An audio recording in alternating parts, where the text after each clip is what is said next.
and welcome back to Rumor Has It Official. Let's get straight into talking all about 90 Day Fiance Happily Ever After. This is season 6, episode 7, and the title of this episode is Troubled Waters. In this video, we're going to be talking all about Kalani and Asuelu. But before we get started, I need all of my besties to do me a big favor and give this video a big thumbs up. Go ahead and share, subscribe, plus hit that bell so you will be notified on future uploads that will be coming out this week.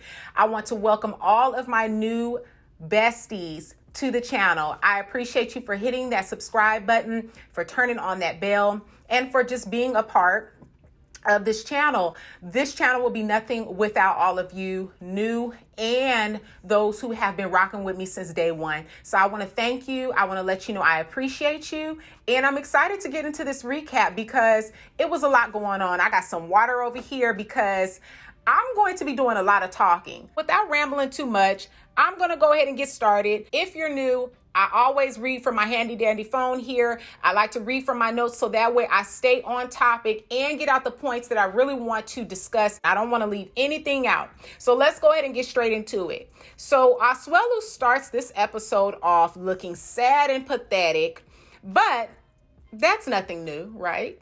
Nothing new. Kalani wants to know how he feels about everything, and he says that he's just scared to drive. So Asuelu was in a car accident.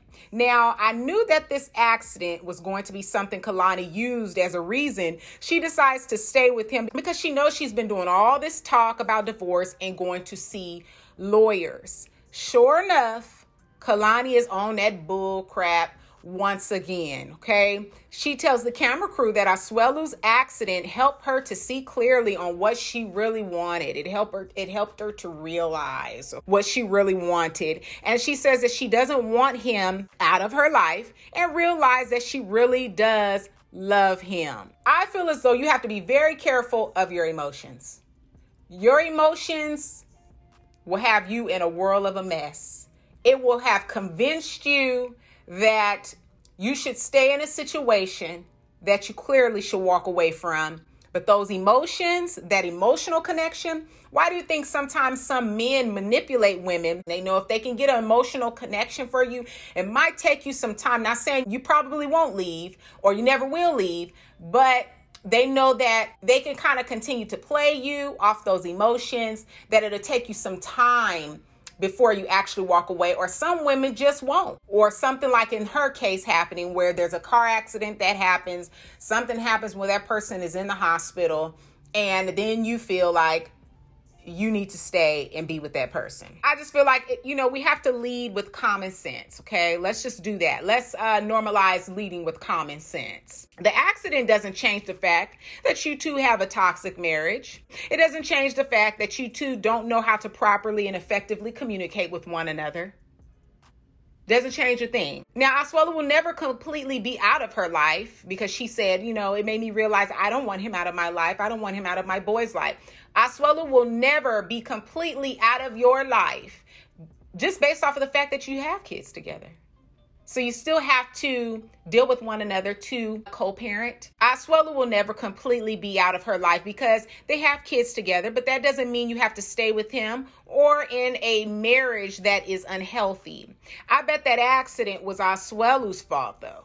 That's what I was thinking, because he said out of his own mouth that the other driver said that Asuelu was going too fast. Now, Kalani tried to clean this up when they were in the car, and she said that the man ran the stop sign. I was thinking to myself, yeah, that's what Asuelu told you. But something is just telling me that's not the truth, but I could be wrong. Asuelu says that he realizes that he needs to act better and spend more time with his wife and kids. So in this same scene as they're driving, they're going to spend some time together as a family.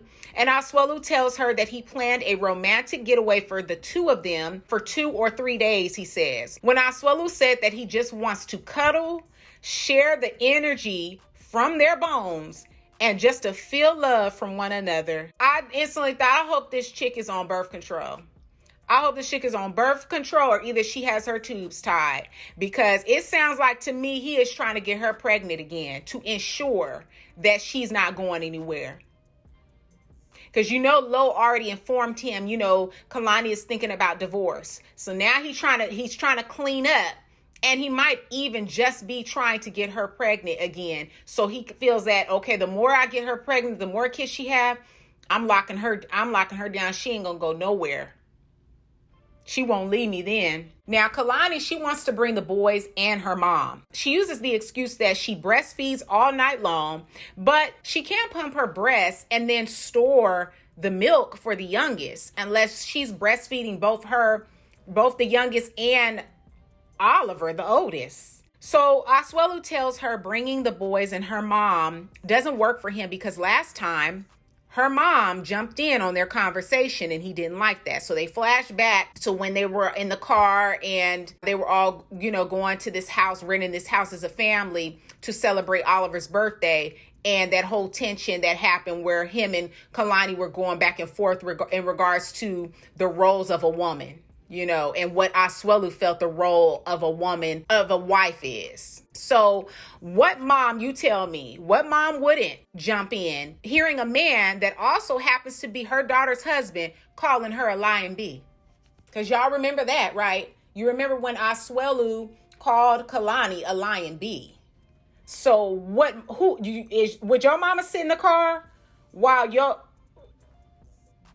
her son-in-law called her daughter a lion bee? I don't think anybody's parent would stay quiet after hearing that. Asuelu was out of line, and her mother is definitely better than me, because when he would have been talking like that to my child and being disrespectful like that, calling her out her name, we would have stopped at the nearest gas station and I would have dropped him right on off. I mean, he'd be lucky if we made it to the gas station, because that's still me being courteous. But I would have dropped him off at the nearest gas station and left his behind sitting right there. And you going to figure out where you're going to go, how you going to get home, or wherever you going to go. It doesn't really matter to me. But it would be no way, as a parent, I would sit there and allow someone to be very disrespectful in the way he was being disrespectful to my child. Now, Asuelu makes it clear while he's talking to the camera crew that his only concern is to eat dinner when they take this little romantic getaway. And he said out his mouth, I couldn't even believe it. I couldn't even believe it. I couldn't even believe it. This dude said, and eat some pussycat. And I hope I don't get in trouble for saying that. I don't even know if it's allowed. But old boy said that. He really said that on national television. None of these couples know how to keep intimacy private, okay? Too much TMI about your intimate life with your significant other. We don't care to hear any of that. It's too much. It is too much. And the sad shame is he know how to articulate all of that when it come to being intimate, but he don't know how to put in the work and communicate with his wife, or when she's saying certain things to him, he act like he can't understand what she's talking about, but you know how to articulate that. It was a hot mess, a flipping hot mess. So I'm very curious to know what you all thought of 90 Day Fiance Happily Ever After. In this video, we talked all about Kalani and Asuelu. This is season 6, episode 7. And the title of this episode is Troubled Waters. Comment down below your thoughts. I'm really curious to know what you thought about this episode with these two. Give this video a big thumbs up if you haven't already. Subscribe, share, hit that bell so you will be notified on future uploads from me. Again, I appreciate all of your love and support, and I look forward to seeing you all in the next video. Peace.